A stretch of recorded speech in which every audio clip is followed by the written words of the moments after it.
بەڵێ سەرەتا بەردەوامین ئێرە چۆڵ ناکەین هیچمان بۆ نەکراوە تا ئەم دەقەیە حکومەت زۆر بێباک بووە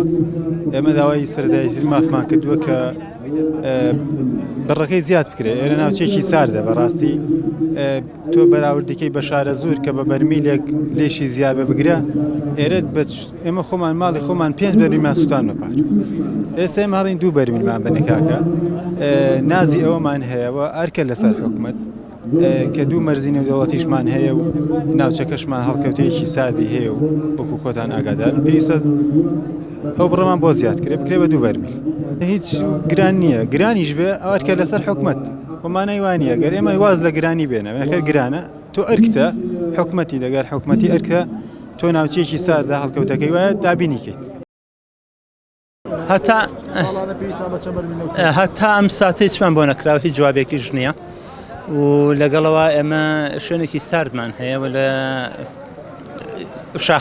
وڵاتێکی شاخاوی ئەوەمان هەیە وڵاتێکی ساردا ئێمە یعنی ئەگەر لە ڕاستی پرسی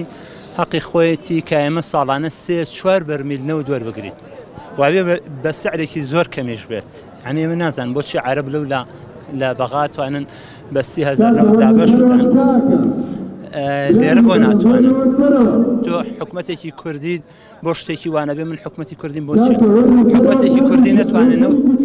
بەرمیلێک نەوت بە 30,000 بۆ نمونە بە 50,000 دابین بکە باشە ئەبێ چ حکومەت هەبێ بێ چ خەڵێکی خەڵکی هەبێ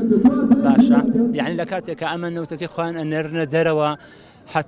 هەتا کوێ ڕوە تا ئەوروپا ڕوە بەرمیلێک نەوت 90 دۆلارەکە نەوتی ڕەشە 200 جۆر مادەی تایە